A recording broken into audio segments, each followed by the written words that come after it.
रांगापानी में कांचनजंगा एक्सप्रेस की दुर्घटना के बाद एक बार फिर सवाल खड़ा हो गया कि क्या रेलवे सिग्नलिंग व्यवस्था को लेकर सीरियसली सोच रही है, क्योंकि एक साल पहले बालासोर में ठीक इसी तरह की दुर्घटना हुई थी जहां कोरोमंडल एक्सप्रेस और यशवंतपुरा एक्सप्रेस के बीच आमने सामने टक्कर हुई, जिसके बाद कई लोगों की जाने गई। उसके बाद कवच को लेकर भी सवाल उठाया गया था और सिग्नलिंग सिस्टम को भी लेकर सवाल उठाया गया था। और रांगापानी में यहाँ पर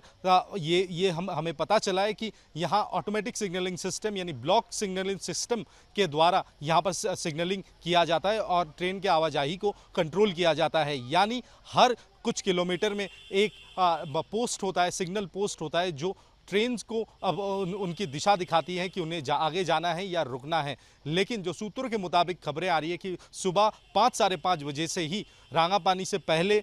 ये जहां पर दुर्घटना हुई है उस जगह के थोड़ा आगे एक सिग्नल पोस्ट जो खराब था वो कहीं ना कहीं लाल संकेत देकर कांचनजंगा एक्सप्रेस को रोक दिया था। इसी जगह पर बड़ा सवाल ये है कि अगर सिग्नल खराब था तो फिर रेलवे अधिकारियों के ओर से कोई मैनुअल सिग्नलिंग का व्यवस्था क्यों नहीं किया गया और इतने लोगों की जाने नहीं जाती। सवाल ये भी उठ रहा है कि मैनुअल सिग्नलिंग को रिप्लेस किया है ऑटोमेटिक सिग्नलिंग सिस्टम या ब्लॉक सिग्नलिंग सिस्टम, और उसके बावजूद जहां टेक्निकल एरर है उसे क्यों नहीं सुधारने की कोशिश की जा रही है। लगातार एक के बाद एक इस तरह की दुर्घटनाएं जहां एक पटरी पर दो ट्रेनें आ रही हैं, कभी सामने कभी पीछे से एक दूसरे को टक्कर मारती है, लोगों की जाने जाती हैं। और खासकर अगर नॉर्थ बंगाल के सिलीगुड़ी के इस रूट की बात की जाए, यहाँ तमाम बड़े ट्रेन्स यानी एक्सप्रेस ट्रेन, वंदे भारत जैसी ट्रेन्स यहाँ से गुजरती हैं। तो अगर सिग्नलिंग सिस्टम में कहीं ना कहीं खराबी है तो इन ट्रेन में सवार लोग भी कहीं ना कहीं उनके ऊपर भी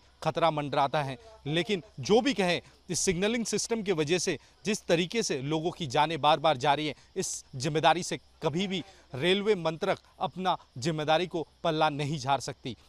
रांगापानी में कांचनजंगा एक्सप्रेस की दुर्घटना के बाद एक बार फिर सवाल खड़ा हो गया कि क्या रेलवे सिग्नलिंग व्यवस्था को लेकर सीरियसली सोच रही है, क्योंकि एक साल पहले बालासोर में ठीक इसी तरह की दुर्घटना हुई थी जहां कोरोमंडल एक्सप्रेस और यशवंतपुरा एक्सप्रेस के बीच आमने सामने टक्कर हुई, जिसके बाद कई लोगों की जाने गई। उसके बाद कवच को लेकर भी सवाल उठाया गया था और सिग्नलिंग सिस्टम को भी लेकर सवाल उठाया गया था। और रांगापानी में यहाँ पर हमें पता चला है कि यहाँ ऑटोमेटिक सिग्नलिंग सिस्टम यानी ब्लॉक सिग्नलिंग सिस्टम के द्वारा यहाँ पर सिग्नलिंग किया जाता है और ट्रेन के आवाजाही को कंट्रोल किया जाता है। यानी हर कुछ किलोमीटर में एक पोस्ट होता है, सिग्नल पोस्ट होता है जो ट्रेन्स को अब उनकी दिशा दिखाती है कि उन्हें आगे जाना है या रुकना है। लेकिन जो सूत्रों के मुताबिक खबरें आ रही है कि सुबह 5 साढ़े 5 बजे से ही रांगापानी से पहले